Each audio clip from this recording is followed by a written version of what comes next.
तस्वीरें आपको दिखाई जा रही हैं कृति भूमि न्यूज़ के माध्यम से हर गांव की, जहां पर सरपंचों ने अपने गांव में विकास करने के नाम पर कोई कसर नहीं छोड़ी और समस्याओं का भी सामना करना पड़ता है। जहां पर सरपंचों की मजबूरी क्या होती है कि गांव में विकास करना चाहते हैं पर लेकिन सहयोग नहीं मिल पाता।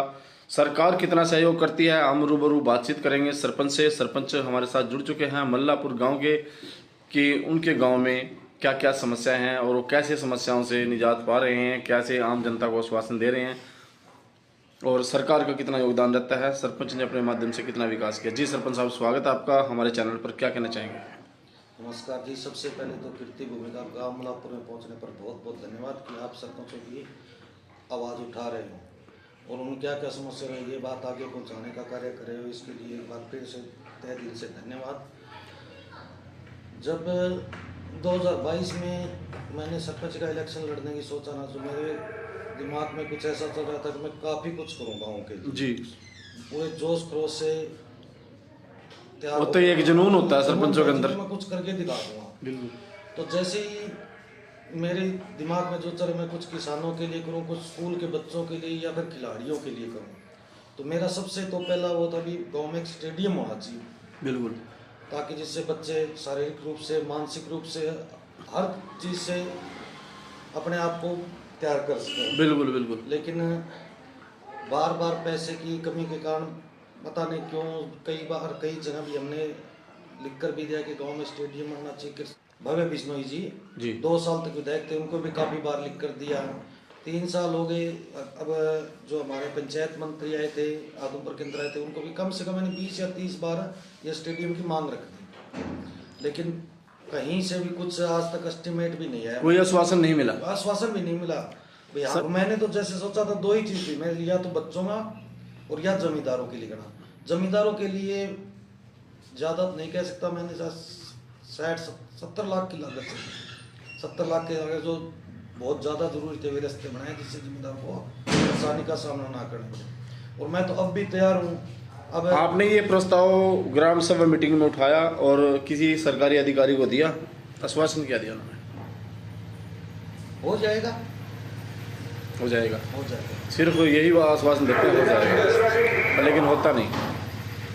दूसरा हम बात करते हैं, जैसे अब सरकार पैसा देती है गांव में विकास के नाम पर, स्वच्छता के नाम पर, स्वच्छता के नाम पर भी कोई पैसा गांव में आया या नहीं? स्वच्छता के नाम पर तो पैसा नहीं आता जी, लेकिन हाँ पानी की,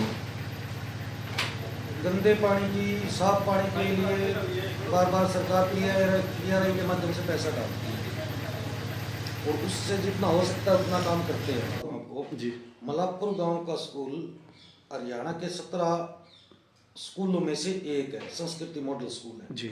यहाँ दूसरे गांव से भी लगभग 150 करीब बच्चे पढ़ने आते हैं। उस आज तक वहाँ पर बैठने के लिए डेस्क नहीं थे जी, सरकार के माध्यम से डेस्क नहीं आए। इतने संकायों के बच्चे, 12वीं क्लास तक के बच्चे नीचे दरी पर बैठकर पढ़ते थे। तो मैं गोरखपुर परमाणु संयंत्र है जी, वहाँ पर मैंने जाकर रिक्वेस्ट की कि ऐसे ऐसे हमारे बच्चे नीचे बैठते हैं, तो उन्होंने 3 वाटर कूलर दिए जी, लगभग 200 के करीब डेस्क दी जी और एक बच्चों की प्रेयर के लिए सेट दी है जी। मतलब उन्हीं की तरफ से काम हुआ है। 3 लैब सरकार की तरफ से आई है, कमरे जो है पहले वही के वही है। बच्चे को जो चलने फिरने के पात है उनके लिए मैं कई बार लिख चुका हूँ प्रशासन से, भाई ये बच्चों को पुरानी ईंटें लगी हुई, ठोकरे लगती आते जाते। 40 साल पहले जो ईंटें बिछी थी वही ईंटें आज बिछी हुई। शमशान घाट का जी, जैसे हमारे गांव में थोड़ी सी एक अलग टाइप की समस्या है जी। हमारे गांव में 7 शमशान घाट है, 7, पता नहीं किस तरीके से अलग अलग कैटेगरी के, अलग कैटेगरी के अलग अलग रखी है।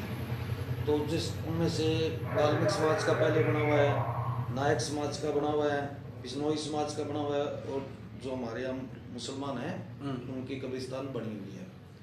बाकी के जो कास्ट है उनके लिए कई बार लिख कर दे चुका हूँ, लेकिन आज तक तो कहीं से कोई पैसा नहीं। विजन भी है जी, माइंड भी है, लेकिन बात तो वही आगे जी पैसे पर आकर रुक जाती है। बिना विकास के कुछ नहीं हो सकता। जब पैसा नहीं आएगा तो विकास कैसे होगा? दिमाग भी नहीं चलेगा, दिमाग भी काम नहीं करेगा जब तक कुछ नहीं होगा। जहाँ तक मेरी नॉलेज है जी, 80% सरपंच अपने काम धंधों में लग गए, अभी कुछ होना जाना तो है ना। और आदमपुर हल्की तो हालात वैसे ही बहुत खराब है जी।